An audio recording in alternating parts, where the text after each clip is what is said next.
दोस्तों, તાજેતરમાં ગુજરાતની અંદર નવા મંત્રી પરિષદની રચના થઈ. નવા મંત્રી પરિષદની રચના થઈ એટલે વિદ્યાર્થીઓને એ જાણવામાં રસ હોય છે કે સાહેબ આ કેબિનેટ કક્ષાના મંત્રી લખેલું આવે, રાજ્ય કક્ષાના મંત્રી લખાયેલું આવે, તો આ બંનેની અંદર ફરક શું હોય છે. તો આપણે આ લેક્ચરની અંદર મંત્રીઓ વિશે જાણવાનો પ્રયાસ કરીએ. જો કે મંત્રીઓ વિશે જાણવું થોડું અઘરું હોય છે, પણ તેમ છતાં આપણે જાણવાનો પ્રયાસ કરીએ. વાત આખી એમ રહેલી છે કે ભારતીય બંધારણની અંદર સ્પષ્ટપણે કેબિનેટ કક્ષાના મંત્રી, રાજ્ય કક્ષાના મંત્રી, સ્વતંત્ર હવાલો સંભાળતા મંત્રી આ રીતે કોઈ કેટેગરી પાડેલી નથી હોતી, પરંતુ સરળતા માટે થઈ અને આ પ્રકારે વિભાજન કરવામાં આવે અથવા કેટેગરી પાડવામાં આવે એવું આપણે કહી શકીએ. જ્યારે કોઈ વસ્તુ ખરીદવા માટે આપણે જઈએ અને એમાં કેમ અલગ અલગ વેરાયટી હોય, જેમ કે બટેટા ખરીદવા જઈએ તો એમાં અલગ અલગ વકલ પડેલા હોય કે આ A1 ક્વોલિટીના, ત્યાર પછી એની કરતાં સહેજ ઉતરતી, ત્યાર પછી સહેજ એની કરતાં ઉતરતી. કોઈ કાપડ ખરીદવા જઈએ, કોઈ અન્ય વસ્તુ ખરીદવા માટે જઈએ તો જેમ કેટેગરી આપણે જોઈ શકીએ, એની જેમ અહીં આગળ મંત્રીઓની અંદર એક પ્રકારે કેટેગરી છે, પ્રોટોકોલની દ્રષ્ટિએ સ્તર પાડેલા છે. તો અહીંયા આગળ આપણે એ સમજવાનો પ્રયાસ કરીએ કે ભારતીય બંધારણની અંદર માત્ર એટલું લખાયેલું છે કે મંત્રી પરિષદ રહેશે. કેન્દ્રની અંદર રાષ્ટ્રપતિને સલાહ દેવા માટે અને રાજ્યની અંદર રાજ્યપાલને સલાહ દેવા માટે મંત્રી પરિષદ રહેશે, એ પ્રકારે શબ્દ વાપરેલો છે. આ મંત્રી પરિષદ શબ્દ લખ્યો, પરંતુ એની અંદર સરળતા લાવવા માટે થઈ અલગ અલગ કેટેગરીના ભાગરૂપે એક મંત્રી ઊભા કરવામાં આવ્યા કેબિનેટ કક્ષાના, ત્યાર પછી એક અન્ય શરૂ કરવામાં આવ્યા રાજ્ય કક્ષાના મંત્રી. હવે આ પ્રકારના મંત્રીઓ વિશે જ્યારે વિદ્યાર્થીઓ વાંચે તો ઘણાને એવું લાગે છે કે કેબિનેટ કક્ષાના મંત્રી જે હશે એ દિલ્હીમાં રહીને કામ કરતા હશે, કેન્દ્રમાં હશે, અને રાજ્ય કક્ષાના જે મંત્રી હશે એ રાજ્યમાં જઈને કામ કરતા હશે. એવું બિલકુલ નથી. કેબિનેટ કક્ષાના મંત્રી, રાજ્ય કક્ષાના મંત્રી એ કેન્દ્રમાં પણ હોય અને રાજ્યમાં પણ હોય. બંને જગ્યાએ આ પ્રકારના મંત્રીઓ તમને દેખાય. કેન્દ્રની આપણે વાત કરીએ દોસ્તો, તો ત્યાં આગળ મુખ્ય ઓફિસ જે રહેલી છે એને આપણે કહીએ PM ઓફિસ. અને એ જ રીતે રાજ્યની અંદર આપણે વાત કરીએ તો ત્યાં આગળ જે મુખ્ય ઓફિસ છે એને આપણે CM ઓફિસ કહીએ. PM ઓફિસ એ દેશની સૌથી શક્તિશાળી ઓફિસ રહેલી છે. રાજ્યની અંદર CM ઓફિસ રહેલી છે. હવે પ્રધાનમંત્રી જે જગ્યાએથી કામ કરે એને આપણે PMO કહીએ છીએ, પણ એ એકલા તો આખો દેશ નહીં ચલાવે. એની સાથે મદદરૂપ થવા માટે થઈ અને મંત્રી પરિષદની રચના કરવામાં આવે. હવે મંત્રી પરિષદની અંદર જે કેટેગરી છે એમાં એક છે કેબિનેટ કક્ષાના મંત્રી. તમારે એવું યાદ રાખવાનું કે કેબિનેટ કક્ષાના મંત્રી જે હોય ને એની પાસે પાવર વધારે હોય. જનરલી એવું બનતું હોય કે જે સિનિયર નેતા હોય એને કેબિનેટ કક્ષાનો હવાલો આપતા હોય, કેબિનેટ કક્ષાના મંત્રી એને બનાવતા હોય. હવે આ જે શબ્દ રહેલો છે કેબિનેટ, એ કયા શબ્દ ઉપરથી આવેલો છે? તો કે એક શબ્દ છે કેબિન. હવે કેબિન શબ્દ તો આપણે ઘણી બધી જગ્યાએ સાંભળેલો છે. પાનનો ગલ્લો હોય એને આપણે કેબિન કહીએ. ત્યાર પછી જનરલી જે બસ હોય એમાં કેબિન શબ્દનો ઉપયોગ કરવામાં આવે. હવે કેબિન જે રહી એની અંદર બહુ બધા વ્યક્તિઓ સમાય કે થોડા લિમિટેડ વ્યક્તિ સમાય? તો કે બહુ લિમિટેડ સમાય. કેબિનની અંદર એક સાથે સાગમટે ન સમાય, એમાં બહુ લિમિટેડ વ્યક્તિઓ સમાય. તો કેબિન શબ્દ ઉપરથી એવો કેબિનેટ કે અમુક વ્યક્તિ ભેગા મળી અને જ્યારે નિર્ણય પ્રક્રિયામાં ભાગ લે તો એને આપણે શું કહીએ? કેબિનેટ કહીએ. તો કેબિન શબ્દ ઉપરથી કેબિનેટ. 17મી સદીની અંદર ઇંગ્લેન્ડની અંદર આ શબ્દ પ્રચલિત બન્યો, કેબિન ઉપરથી કેબિનેટ. રાજાએ કોઈ અગત્યના નિર્ણય કરવાના હોય તો પોલિસી મેકિંગની અંદર અમુક સલાહકારને સાથે રાખતા, ઓરડાની અંદર બેસતા. ઓરડો કેવો હોય? એકદમ નાનકડો, બહુ બધા વ્યક્તિ સમાઈ ન શકે, બહુ મોટો હોલ ન હોય. તો એ કેબિન ઉપરથી કેબિનેટ શબ્દ આવી ગયો. તો આ કેબિનેટ એ શબ્દ કેબિન ઉપરથી આવ્યો, એનો મતલબ થાય બહુ લિમિટેડ વ્યક્તિ પોલિસી મેકિંગમાં ભાગ લે. કેબિનેટ શબ્દ પહેલેથી ભારતીય બંધારણમાં લખાયેલો નથી, પરંતુ મોરારજીભાઈ દેસાઈની સરકાર હતી, એમણે 44 નંબરનો બંધારણીય સુધારો કર્યો 1978માં, અને આ કેબિનેટ શબ્દ ભારતીય બંધારણમાં ઇન્ટ્રોડ્યુસ કર્યો. તો આપણે એ સમજ્યા કે PM ઓફિસ હોય, વડાપ્રધાન બેસીને કામ કરે, એની મદદ માટે મંત્રી પરિષદ હોય, અને મંત્રી પરિષદમાં જે જનરલી સિનિયર નેતા હોય, જેની પાસે કામ કરવાનો અનુભવ હોય, જેની ઉપર વડાપ્રધાનને ખૂબ વિશ્વાસ હોય, એની કામ કરવાની ક્ષમતા હોય, તો એને કેબિનેટ મંત્રીનો દરજ્જો એમને આપે. હવે કેબિનેટ કક્ષાના મંત્રી જનરલી શું થાય કે વડાપ્રધાનની સાથે નીતિ નિર્ણયની તમામ બેઠકની અંદર ભાગ લઈ શકતા હોય. વળી પાછું એમાંય કિચન કેબિનેટ આવે, એ અલગ કોઈ લેક્ચરની અંદર આપણે વાત કરીશું. પણ કેબિનેટના મંત્રીઓ જે હોય એ જનરલી નીતિ નિર્ણયની પ્રક્રિયામાં ભાગ લેતા હોય. હવે કેબિનેટ કક્ષાના જે મંત્રી હોય ને એની પાસે એટલી બધી જવાબદારી હોય કે પોતે સમગ્ર મંત્રાલયનો હવાલો એકલા વ્યક્તિ ન સંભાળે. જેમ કે કેન્દ્રની અંદર આપણે વાત કરીએ તો ગૃહ મંત્રાલય આવે, નાણાં મંત્રાલય આવે, સંરક્ષણ મંત્રાલય આવે, રેલવે મંત્રાલય આવે, શિક્ષણ મંત્રાલય આવે. આ મંત્રાલય કેટલા રાખવાના એ વળી પાછું ફિક્સ ન હોય, એ વડાપ્રધાનના મનના મોર ઉપર આધાર રાખે. વડાપ્રધાનને એમ થાય કે મારે આટલા મંત્રાલય રાખવા તો એટલા રાખી શકે, એને એમ થાય કે 2 મંત્રાલયને ભેગા કરીને એક જ મંત્રાલય કરવું તો કરી શકે, કોઈ મંત્રાલયનું નામ ચેન્જ કરવું તો કરી શકે. તો મંત્રી કેટલા રાખવા, મંત્રાલય કેટલા રાખવા એ અંગે ભારતીય બંધારણની અંદર એકદમ સચોટ જોગવાઈ નથી. હા, આગળ જતાં 91 નંબરના બંધારણીય સુધારા 2003 દ્વારા મંત્રી પરિષદનું કદ ફિક્સ કરવામાં આવ્યું કે તમે ઓછામાં ઓછા કેટલા મંત્રી રાખી શકો, વધુનું તો કેટલા રાખી શકો એ ફિક્સ કર્યું, જે શરૂઆતમાં ફિક્સ થયેલું નહોતું. પણ મંત્રાલય કેટલા રાખવા એની સંખ્યા ભારતીય બંધારણમાં લખી નથી. હવે હું તમને એમ સમજાવું કે કેન્દ્રની અંદર આપણે વાત કરીએ તો એમાં ગૃહ મંત્રાલય આવે. હવે ગૃહ મંત્રાલય જે રહ્યું એનું કામ કંઈ હાઉસ બનાવવાનું નથી, ગૃહ બનાવવાનું નથી. ગૃહ મંત્રાલય એટલે પોલીસ ખાતું જેને આપણે કહીએ. અને ગૃહમંત્રી જે હોય ને, ગૃહમંત્રી હોમ મિનિસ્ટર, એને નેક્સ્ટ ટુ PM તરીકે ઓળખવામાં આવે. વડાપ્રધાન પછીના જે 2 નંબરના વ્યક્તિ, મતલબ બીજા નંબરના, 2 નંબરના નહીં, બીજા નંબરના જે વ્યક્તિ હોય એ અમિત શાહ છે અત્યારે. તો મારે તમને એ સમજાવવાનું છે કે ગૃહ મંત્રાલયની પાસે વળી પાછા અલગ અલગ અનેક વિભાગ હોય, જેમ કે ભાષા સંબંધી વિભાગ, વસ્તી ગણતરી સંબંધી બાબત, જમ્મુ કાશ્મીરનો હવાલો, સરહદી બાબત હોય, ત્યાર પછી પોલીસની બાબત હોય, અનેક પ્રકારની બાબત એની પાસે હોય. તો એકલા અમિત શાહ ક્યાંથી કામ કરી શકે? એને ચૂંટણી કેમ્પેન કરવાનો હોય, અમુક નેતાઓને મળવાનું હોય, થોડી તડજોડ કરવાની હોય, તો એની પાસે એટલો બધો ટાઈમ ન હોય કે બધા વિભાગ ઉપર દેખરેખ રાખે. તો રાજકીય રીતે જે બાબતો છે એમાં મદદરૂપ થવા માટે, વહીવટી બાબતમાં તો અધિકારીઓ છે, રાજકીય બાબતમાં મદદરૂપ થવા માટે, સંસદમાં જવાબ દેવા માટે એને એની સાથે જે અન્ય મંત્રી રાખેલા હોય ને દોસ્તો, એને શું કહેવાય? રાજ્ય કક્ષાના મંત્રી કહેવાય. તો રાજ્ય કક્ષાના મંત્રી એટલે તમે એમ સમજી લ્યો કે સહાયક હોય છે. સહાયકનો મતલબ થાય કે પોતે રાજકીય બાબત જ્યારે સંભાળે છે, સંસદીય બાબતો જ્યારે સંભાળે કેબિનેટ કક્ષાના મંત્રી, તો એ સમય દરમિયાન એને મદદરૂપ થવા માટે મંત્રી હોય.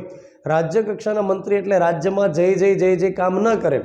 જેમ કે અત્યારે હાલમાં અમિત શાહ દેશની અંદર, કેન્દ્રની અંદર ગૃહમંત્રી છે, એ કેબિનેટ કક્ષાના છે. એની પાસે સમગ્ર ગૃહ મંત્રાલયમાં નિર્ણય લેવા માટેની પાવર જે હોય, બાબત એકદમ મસ્ત રહેલી છે, મતલબ ખૂબ વધારે પાવર છે એની પાસે. પણ એની સાથે મદદરૂપ થવા માટે નિત્યાનંદ રાય કરીને એક વ્યક્તિ છે, જે રાજ્ય કક્ષાના ગૃહમંત્રી કહેવાય.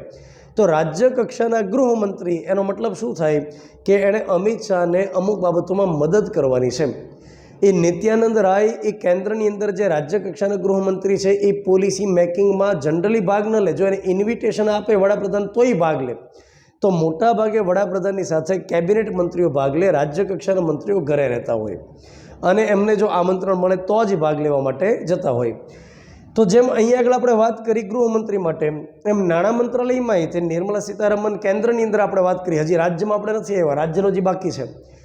ત્યાં આગળ જે નિર્મલા સીતારમન છે એ પોતે શું રહેલા છે? કેબિનેટ કક્ષાના નાણામંત્રી છે. પણ એને નાણાં મંત્રાલયમાં મદદરૂપ થવા માટે પંકજ ચૌધરી કરીને એક વ્યક્તિ છે, એ રાજ્ય કક્ષાના નાણામંત્રી છે. એ રાજ્ય કક્ષાના નાણામંત્રી એટલે દિલ્હીમાં જ હોય, એ રાજ્યમાં ન હોય, પણ એ નિર્મલા સીતારમનને મદદરૂપ થાય. તો આવી રીતે દરેક મંત્રાલયમાં હોય, સંરક્ષણમાં હોય, રેલવેમાં હોય, રોડ અને જે ટ્રાન્સપોર્ટ મિનિસ્ટ્રી છે એમાં હોય, દરેક જગ્યાએ હોય. તો કામગીરીને સરળ કરવા માટે કેબિનેટની હારોવાર જેને રાખે એને આપણે રાજ્ય કક્ષાના મંત્રી કહીએ. પછી એક સ્વતંત્ર હવાલો સંભાળતા મંત્રી પણ હોય, જેની ચર્ચા આપણે બીજા કોઈક લેક્ચરની અંદર કરશું ડિટેલમાં. હવે આપણે વાત કરીએ મુખ્યમંત્રીની ઓફિસની. તો મુખ્યમંત્રી અત્યારે ભૂપેન્દ્રભાઈ પટેલ છે. એ પોતે તો બધી બાબતો સંભાળી ન શકે, આખું ગુજરાત તો સંભાળી ન શકે. તો આની મદદ માટે થઈને શું હોય તો કે મંત્રી પરિષદ હોય. સેમ ટુ સેમ આખી વ્યવસ્થા રહેલી છે. જે પ્રકારે કેન્દ્રમાં આખી મિનિસ્ટ્રીની બાબત છે એ પ્રકારે રાજ્યની અંદર લાગુ કરવામાં આવે.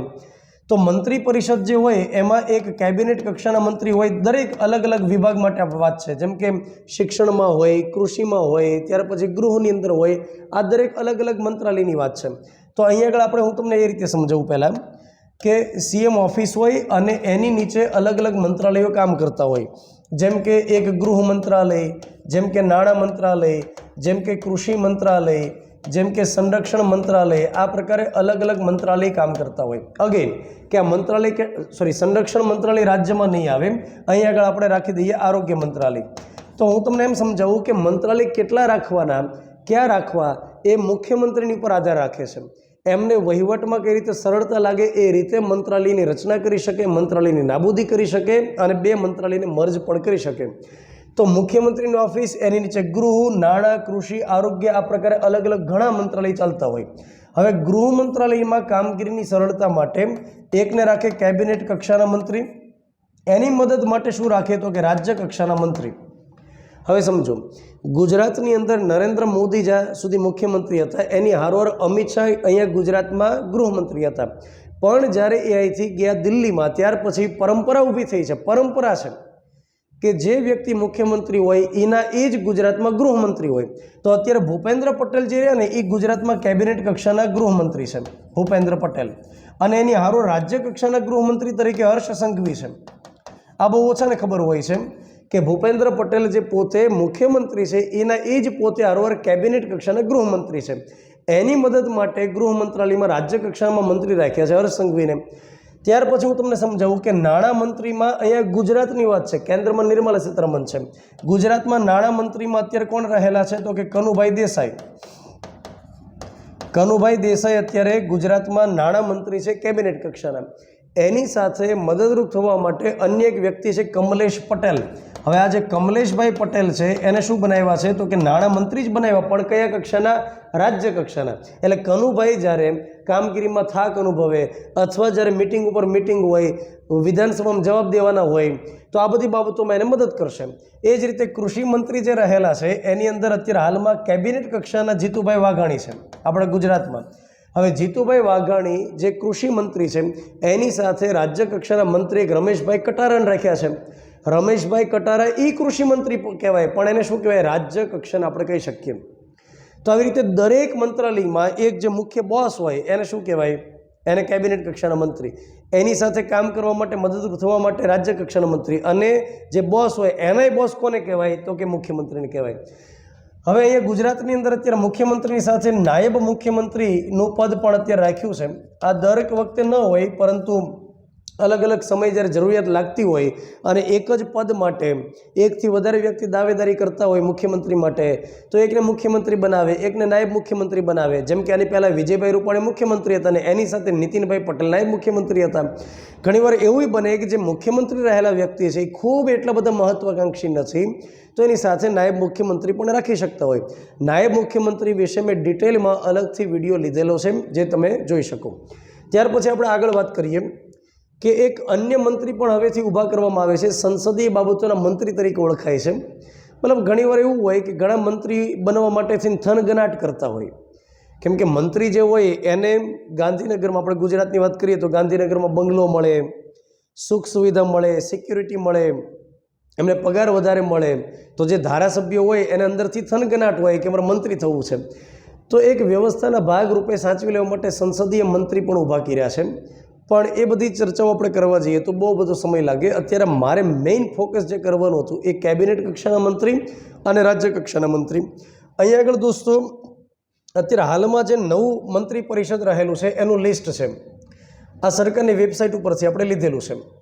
અહીંયા આગળ આપણે જોઈ શકીએ કે ભૂપેન્દ્ર પટેલ એ મુખ્યમંત્રી ખરા, એની સાથે બીજા ઘણા બધા હવાલા એમણે સંભાળ્યા છે.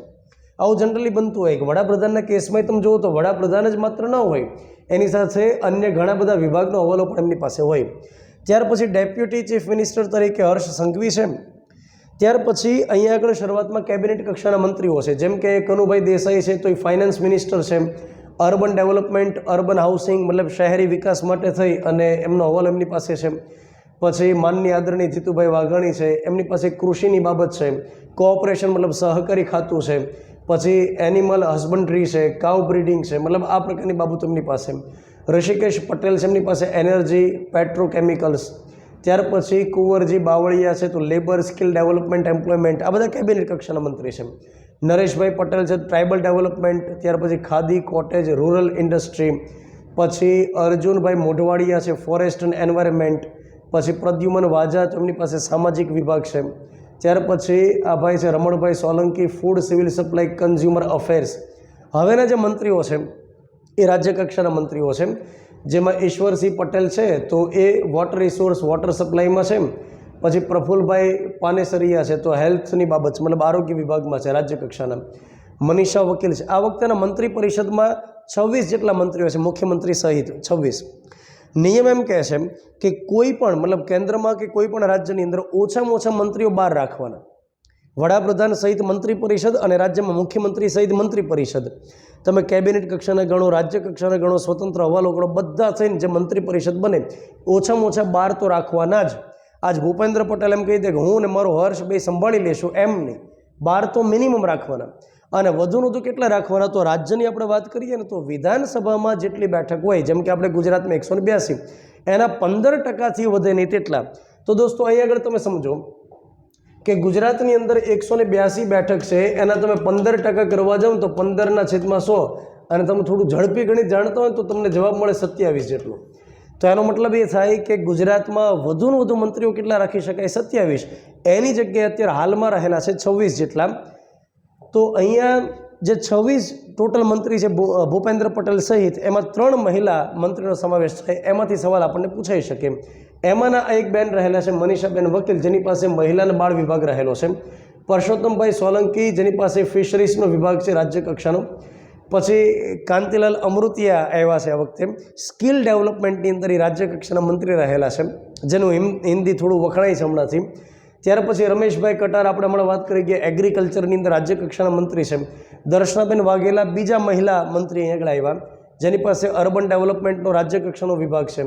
યાદ કરો, શહેરી વિકાસ માટે કેબિનેટ કક્ષાના મંત્રી કનુભાઈ દેસાઈ, એમની સાથે મદદરૂપ થવા માટે આ મહિલા મંત્રી છે દર્શનાબેન વાઘેલા. કૌશિકભાઈ છે, ત્યાર પછી પ્રવીણભાઈ. તો આ બધા મંત્રીઓના નામ રહેલા છે. અને રીવાબા જાડેજા, એમની પાસે રાજ્ય કક્ષાનો હવાલો છે પ્રાઇમરી, સેકન્ડરી અને એડલ્ટ એજ્યુકેશન માટે. તો પ્રાથમિક, માધ્યમિક અને પ્રૌઢ શિક્ષણ માટેનો રાજ્ય કક્ષાનો હવાલો રીવાબા જાડેજાની પાસે છે. ટોટલ 3 મહિલા મંત્રી સાથે ટોટલ 26 જેટલા મંત્રીઓ અત્યારે હાલમાં કાર્યરત રહેલા છે. મંત્રીઓને ગુજરાતની અંદર પગાર કેટલો મળવાપાત્ર થાય? તો ગુજરાતની અંદર મંત્રીઓનો જે પગાર હોય છે 1,36,000 જેટલો છે, અને જે ધારાસભ્યો હોય એમનો 1,13,000 જેટલો છે. આ તો ખાલી પગાર જે મળે એની વાત છે. એક્સ્ટ્રા જે આપણે ખાલી ભથ્થાની વાત કરીએ છીએ, એ એક્સ્ટ્રા એમને ભથ્થા મળવાપાત્ર થતા હોય. તો દોસ્તો મળીએ છીએ આ પ્રકારના લેક્ચર સાથે. ત્યાં સુધી જય હિન્દ, જય Bharat. Thank you very much.